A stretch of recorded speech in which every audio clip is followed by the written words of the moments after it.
Welcome to Joy in Our Town. I'm your host, Erin Hartwell, and I have here today Mr. Jeff Hoker. He is District 15 Coordinator for the ABATE of Iowa. Jeff, welcome to the show. Thank you very much, and thanks for having us. All right, today we're going to talk about motorcycle safety. I got my gear on, I'm ready, I'm focused, I'm ready to listen and learn.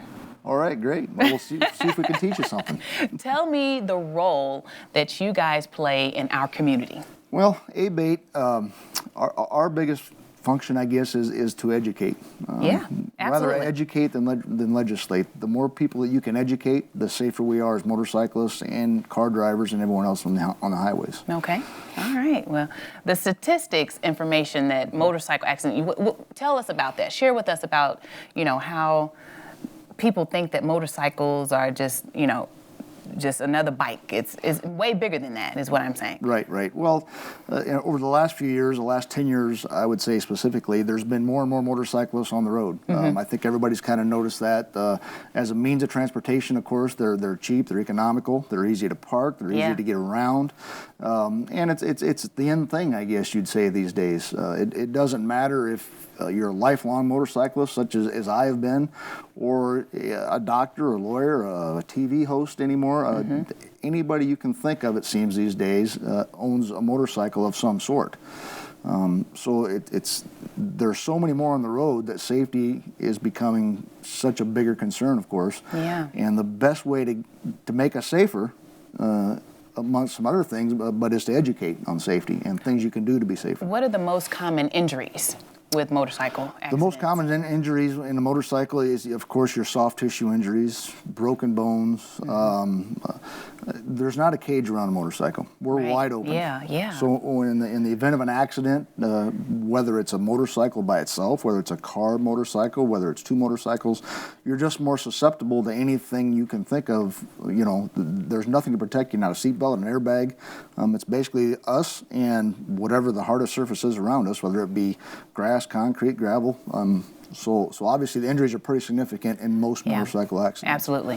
When people purchase motorcycles, why is it so important to be educated on it first before you even go out and say, I want a motorcycle? Well, I guess if you think about it, when you're on a motorcycle, all four of your extremities are doing something. Your right hand's on the throttle and the front brake. Your left hand, is pulling the clutch and on the steering. Your left foot is shifting. Your right foot is braking. So everything you have is working. It has a function. And they've all got to work together. It's not as easy as just, hey, jump on this. I can ride a bike. I can run a motorcycle. Gotcha. There's a lot more power involved, of course. Stopping it, everything you can think of is just that much greater. And with speed, of course, makes that much greater yet. Yeah. So to be educated before you get on this thing on how it's going to handle, how you're going to be able to control it, what it does as far as balance. That is why at ABATE of Iowa and ABATE of Illinois as well, there's ABATE all over the country. We like to educate. We do several classes every year on rider's ed and rider's education. And like even some safety checks. We do safety checks, but we do right from out of the box. You've never been on a bike. No. We'll put you on. We'll bring you over, put you in a class. In 2 days, we can have you riding a bike. And knowing the do's and the don'ts. You're not going to be a seasoned rider by any means, but you're going to be much safer rider. You're going to be safe. That's because, right. Especially those who've never done it. And we also do recurring classes for people who've ridden for years and years. A refresher isn't a bad thing. A refresher, we all get complacent in what we do, whether it's our job or driving or whatever. Refreshers are always a good idea. Okay. Well, I don't know. You said there's nothing surrounding it. It's just like your body. And Correct. So what about helmets? And because I see a lot of bikers that don't even wear helmets. They just like on the road with their sunglasses on, they're cool. Well, and I'll tell you, on the helmet issue, I think it should be an individual's right. And that's what ABATE in general stands for, is the motorcyclist's rights and freedoms. We have several members of ours that wear helmets. We have several that don't, because we're lucky to be in the state of Iowa and Illinois, are two of the only states left in the country that don't have a mandated helmet law. Okay. If you feel safer wearing it, by all means wear it. I guess it's something that you'd have to experience without riding. We had a deal in Iowa a few years ago. We had some people come in from out of the country, come to a session that we had, and they had never ridden a motorcycle over in Europe without a helmet. They're just not allowed. Right. And one of our members let him get on a bike and take it for a ride around without a helmet. He came back and he just couldn't believe it. He'd never in his life, and then the gentleman was 40, 50 years old. It's just a complete different experience. His face was just flowing through the wind. He was absolutely amazed because it's just something he's never been able to do for any length of time, you know. But once again, I mean, that's kind of the whatever's right for the individual. Yeah, and he's a seasoned rider, obviously. Correct. But what are some of the precautions that they need to take? Because they may think, oh, I know how to do this and do that, and then... Well, once again, you know, you kind of come complacent if you've done something a long time. And I don't care if it's riding a motorcycle, a bicycle, a car, or a horse. You know, the thing... You get comfortable. If you get too comfortable on something, that's when you start to have a problem. You've always got to respect the machine. That's right. You've always got to respect what you're doing and respect what can happen if something goes wrong. You know, there's once again, there's so many things that can go wrong on a motorcycle as compared to a car and a vehicle because you don't have that shell around you. You don't have that cage around you to protect you. So you've got to be really concerned with what other people are doing around you. Especially in inclement weather, like when it's raining outside. I mean, you have to be, as a biker, you have to be very precautious, right? We ride in all kinds of different weather. You know, rain, I mean, we've been out already in snow and sleet. However, of course, you want to avoid that at all costs. I'm not doing that. Well, you know, the stopping distance is that much greater. You know, you have 2 wheels to stop with instead of 4. Yeah. The worse the weather, the wetter the roads are, not only can you not stop as well, but the cars around you can't stop as well either. So as a rider, you should also keep that in mind. You know, I guess in my experience, it's always been plan for the unexpected. Always expect whoever's around you not to do necessarily what they should do, whether you be coming up to a stop sign or a crossroad or an intersection. You know, if you always kind of watch them closer, and maybe plan ahead that car might not stop at that stop sign, or that car might not yield. You know, the most frequent motorcycle accident is what they call the lethal left-hand turn. A car or another vehicle making a left-hand turn in front of you because they just don't see you. You know, you're a small object. You have 1 headlight instead of 2. Yeah. You know, you're only a couple feet wide compared to 6 or 7 feet wide. There's just so many more things to watch for when motorcycles are around. And even when you're drinking. Yeah. Alcohol. Alcohol and bikes. How do you guys, I mean, you've seen a lot of that with experiencing what you do. Yeah. I mean, alcohol and motorcycles, they really don't mix. I mean, no. Alcohol and nothing mixes. But, you know, the more impaired you get, the slower your reaction are, the slower everything you do is. And once again, in a motorcycle, you're using all 4 extremities all the time. So you really can't afford for one of them to be slower or one of them to be more delayed than the other. You know, you always got to be on your game. And, you know, once again, alcohol and bikes, they're just not a good combination, obviously. Yeah. Nothing's a good combination. But, you know, the part about being safe on a motorcycle is to give yourself a chance, the best chance you can in any situation. And every time you do something that takes those chances away, well, the more susceptible you are to getting hurt or getting in an accident or even the worst case scenario, maybe possibly being killed. What about like protective gear? Just, you know, even if it's just not a helmet, I mean, should they wear long sleeves? You know, the more leather products, of course, are the best. Okay. Jeans are a good idea. Bad ideas, flip-flops, sandals. You know, I always get a kick out of, I'll go somewhere and I'll see somebody even wearing a helmet, but they'll have shorts and flip-flops on or shorts and sandals on. Yeah. You know, I don't know, can you imagine going 60 miles an hour and putting your bare foot on concrete or gravel? Right. I've just never understood that. So, you know, protective-wise, you know, layer up, wear long sleeves, wear at least jeans, wear boots. You know, once again, the more you can do to help yourself, the better you are at the end of the day. You know, most of the time you'll see us when we're out riding, we'll have at least a long sleeve shirt. We always have jeans on, or the majority of us in boots. I mean, that is just simple basic stuff you should always wear. And the leather chaps and the coat and the helmet, if you're comfortable with that and that's what you want to wear, then by all means, the more the better. Yeah. What drives you, Mr. Jeff, to just wanting to get people more knowledgeable of what's going on with, you know, bikers and all that? What drives your work? Well, I joined ABATE. I'm a life member of ABATE of Iowa. I joined back in, I believe it was 2001. Now, do you join that once you get a motorcycle, or that's just something you? We have members who don't even ride motorcycles that are part of it. They do so many good. We do so many good things, not just for motorcycles, but for community in general. We do a lot of fundraising things. We do a lot of charities. But the biggest thing is, about ABATE is education. Once again, and the safer you can make people around you, the safer you're going to be. And they're just a great bunch of people, whether it's ABATE of Iowa, ABATE of Illinois, Wisconsin, whatever. They're all over the country. And I've never been an ABATE member anywhere that didn't find out, hey, you're a member of, whether it's that state or another state, that didn't have a story to tell or wanted to talk to you about something. You got to tell me one short one. Oh, gosh. One short story. I don't know if I have any real. I mean, God, I've been in this organization for so long, and we do a lot of share the road classes in the state of Iowa. A few years ago, we got legislation passed. ABATE was able to go and get legislation passed that every classroom, every driver's ed classroom in the state has got to see our share the road presentation. Young kids, of course, they don't think much about motorcycles. They want to get a driver's license and get out there, but they don't think about, okay, what's around me? So I guess one of the greatest things when you go to these classrooms and you got a room full of 15-year-old kids and 14-year-old kids or 16 or whatever they are in that age, and at the end, they just get, the more you can show them and they get excited about it, at the end they'll come up and they'll thank you, or you'll see them a few years later and they'll say, you came to one and you did a class for us when I was in driver's ed and I've never forgotten it, and you taught me this and this happened to me, and I'm glad I seen that because I remembered that, and it helped us, or it helped me. It's like anything, the things you don't think you're probably learning sometimes, at the drop of a dime when something happens, you remember it. It comes back. That's right.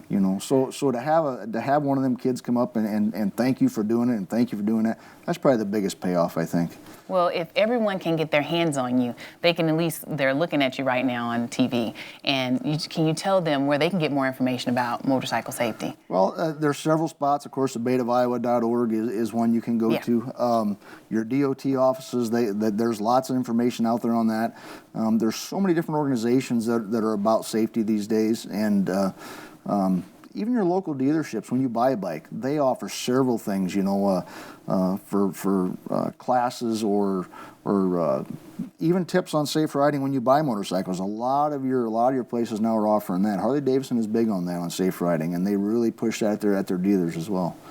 Is there one more thing that you can just hammer home on and just say, hey, this is really serious about motorcycles, be safe, anything that can just hit home for people to understand how serious this is? Well, I think the biggest, watch your news. You see, we just here a few days ago, we had a couple serious accidents again. And the biggest thing I say to me is watch around you, be aware of your surroundings. Of course, the alcohol doesn't mix with motorcycles, but watch what the vehicles around you are doing. It's easy to get on a bike and just be, you're enjoying yourself, you're out riding, and there's something about being out in the open air, and you start to watch around, the countryside, and you're trying to see stuff, but always be aware of what's going on around you at intersections, cars coming at you, whatever. If you think that, sometimes you'll just get a feeling that, hey, that doesn't look right, or they don't look like they're going to do what they should do. You know what? It doesn't hurt anything to slow down and just plan for them not doing what they're supposed to do. And if they do, great. You just made yourself more safe than you might have saved your own life. Wow. Well, Mr. Jeff Hoker, you have knowledged us and our viewers. I'm sure you guys are like, wow, this is crazy. A lot of people didn't know that. So we thank you so much for being here today. And we'll chat more about some other issues going on here soon. Sure. I appreciate you having us. And, the better we make ourselves safe, the more we make everybody around us safe. Absolutely. So. And viewers, stay tuned for Joy in Our Town. Hi, I'm Sergeant Bill Emmer at the Illinois State Police. The Illinois Department of Transportation Traffic Safety Division is introducing the Yellow Dot program. This program alerts first responders at crash scenes of critical medical information that can save a life.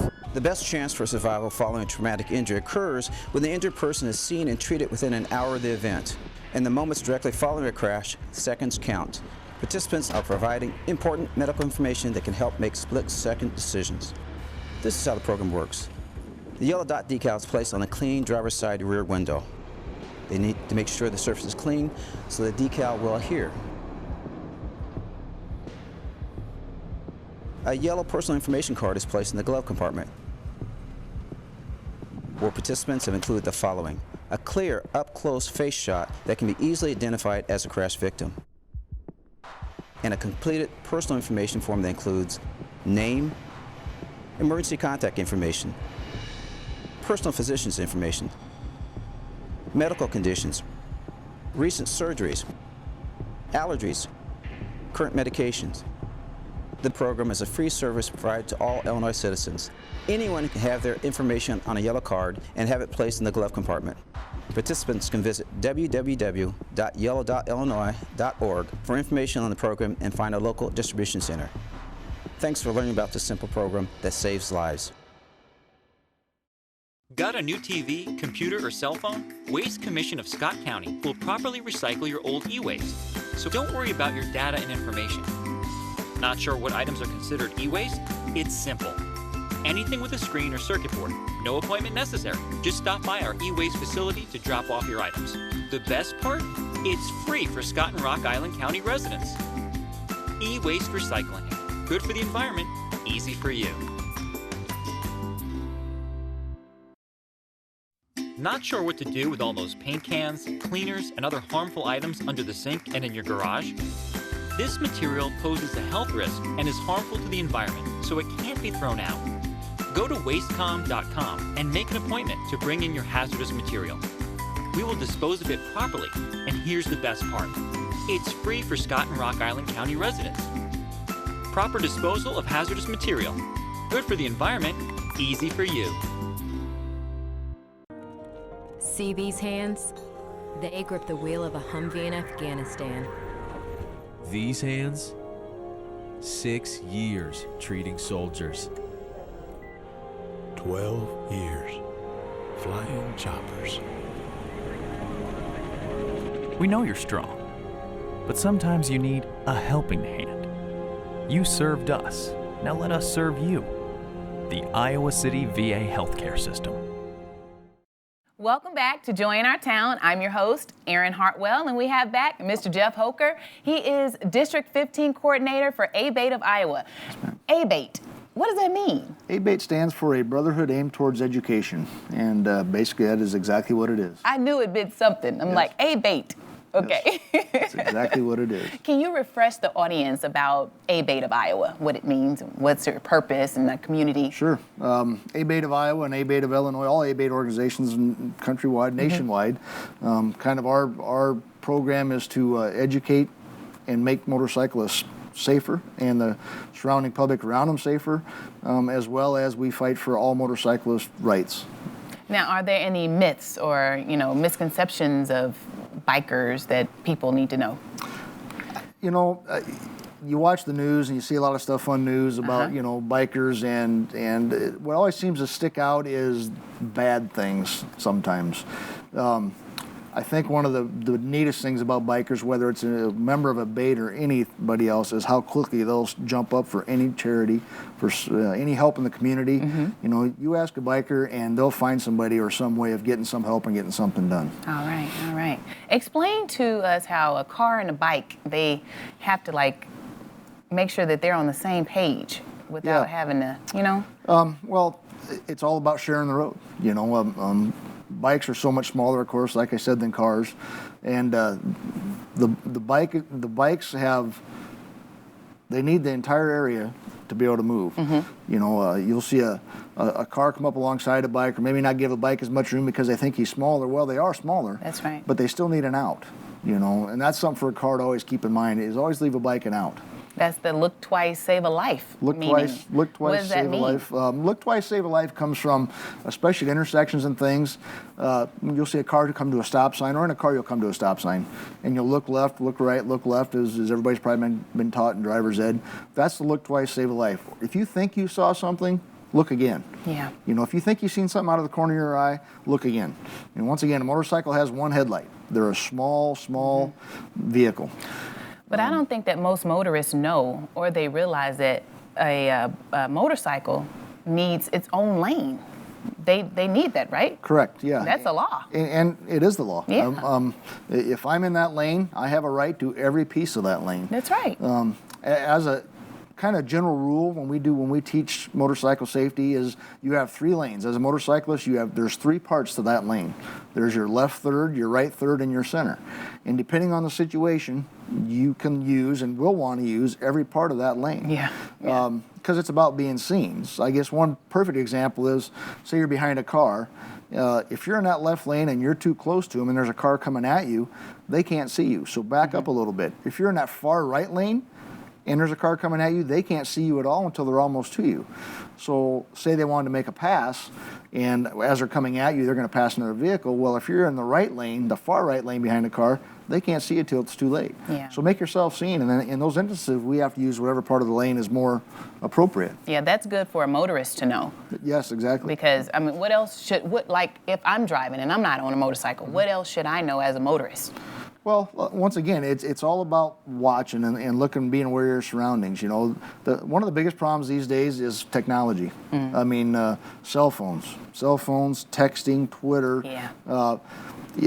It seems like people are so much, they're more focused on doing something on their phone, or even in your new vehicles, of course, you have GPS. You have so many different tools in a car now that people are distracted with. You know, try and get away from that, and because the small things you don't see, the small things that you're not paying attention to, could very well be somebody on a bike, a motorcycle, a bicycle, whatever it may be. Yeah. And you know, if something were to happen in that instance, and that you thought you'd seen them, but were too busy doing something else, and something tragic happened, you know, just put yourself in that situation. Nobody wants to be on that side. Nobody wants to be in the car, and certainly none of us on a motorcycle want to be on the end of it. Well, ABATE of Iowa, you guys are doing more in the community to get people more aware of, you know, how to drive and all that good stuff. How is that done? Well, one of our biggest ways of doing it, once again, is with our Share the Road program. Like I said, the state of Iowa has mandated that we go into every classroom in the state of Iowa. Yeah, you got to tell us about that, the Share the Road program. Whether it's in person or by video. Last year, we touched over 10,000 students in the state. That's not counting what was seen on video. Okay. I mean, we just can't do them all. The more help we get, the better. ABATE of Illinois does something similar to that as well. But once again, it's getting out there and doing these programs. And we don't just do them in schools. We've done them at Model Woman Park in Davenport. We did one there a couple years ago where we played it during, I don't know if it was during between 2 innings. I believe it was when we did it. But the more people you can get to and do these programs for that make people more aware of what goes on and how motorcycles react and how to react around motorcycles, once again, the safer we are. Can you give us a few ways that car drivers can, you know, reduce accidents? Just, you know. I think the major things, you know, is, once again, it's being aware of your surroundings. Be aware. Be aware. Be aware of your surroundings. You know, Okay. stay off the cell phone and don't be texting and driving or It's or so even easy to answering the do, phone. though. And that's part of the I problem. mean, It is very like easy. you think you're really confident in driving, you're like, Believe me, I mean, I can't sit here and say that I've never done it, because anybody who would just wouldn't be telling the truth, because it is so easy. It's right there. The phone rings, or you hear your text message alert go off or something. Well, you're so used to sitting here even and looking down at it. In a car, you want to look down at it, but it just takes that split second to look down, look back up, and boom, a bike is stopped in front of you, or a turning, or whatever. what do you have any community partnerships that you guys are working with, you know, for the challenge to make it better? Sure. Anybody you teaming up with? You know, we work with as many people and whoever we can. Every year we do a two-wheel trauma class that ABATE of Iowa pays for. I believe we do 5 of these a year in the state now. Okay. We do ours over here locally in Davenport at Genesis. It's the 3rd week of March every year, and that is what it is we provide free CEUs which is continuing education units, for doctors, nurses. This year we got chiropractics involved in it, thanks to Palmer. Are they volunteers? Do you guys have a volunteer program that people can? The people that do this volunteer to put this on, so that your nurses and doctors and ambulance providers and firemen, whoever wants to come see it, whoever these people are going to work on you first. If you are in a motorcycle accident, we have a better chance of surviving. All right. And so we throw those CUs out there for free. We invite anybody who comes to it that wants to come to it. And even if you're not, you know, you just want to come see it, we like to have anybody come over. You know, once again, it's something else to make people more aware. The DOT, actually, Iowa Department of Transportation has worked with us for years on getting classes set up and rider's ed classes set up. even other local motorcycle groups. Now, is this on the abateiowa.org website? How can Correct. people get more information about this? All the information on things like that is on abateofiowa.org. Okay. Locally, of course, on Facebook, you can go to District 15's Facebook page. Yeah. You can look it up. To join or to help us out, you can Google it, look it up, and it'll pop up. It's very, very well known around the area. Or can they call the office? Because sometimes people, they don't want to get on their, computers and just research. They want to call, say, hey, I want to come. I want to get more involved. Sure, and all that contact information is on either the website or you can call me direct, and I can certainly put you in contact. And that number? 563-843-2763. We welcome anybody who wants to help be a part of this and help us out. We have several thousand members statewide and nationwide. And once again, I think the people who come and see what it's all about and like to go ride with us, we have a ride every month, and help out with things like Children's Therapy Center and things like that we do. It's just a great group of people trying to help people out and make people more aware of motorcycles, make us safer. This is awesome. Yeah. Well, you have really appalled me. I'm just like, it's crazy how we don't think that motorists, we have to have rules. Mm-hmm. Motorcycle guys have to have rules. Scooters have to have rules. Everyone has to have their own space for it to be more safe. Right, and there is responsibility on both sides, like you said. On both sides, yeah. And motorcyclists need to be aware of that as well. You have to give yourself the best opportunity. Mm-hmm. You can't just rely on everyone else. You have to do what's right as well, and whether that be not drinking and driving or paying attention to what your surroundings are, as well as we talk about cars need to pay attention. I might have to drink though. I Well, might have to drink my coffee. Yeah, you can drink your coffee when I'm driving. as long as you're watching while you're drinking it. Thank you so much, Mr. Jeff, for coming in and talking with us and getting us more knowledge about motorcycles and being safe on the road and all that good stuff. Well, thank you for helping us do this and put the word out there. Once again, the more word we get out there, the safer we are. That's right. Thank you, viewers, for watching, and we'll see you next time on Joy in Our Town.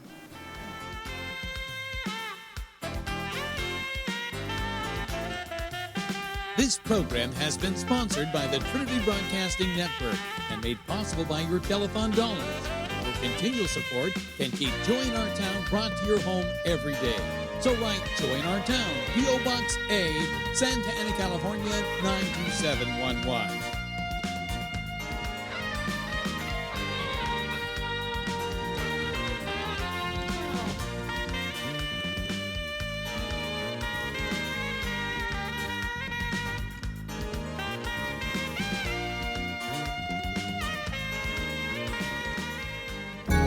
You're watching TBN, part of the Trinity Broadcasting family of networks.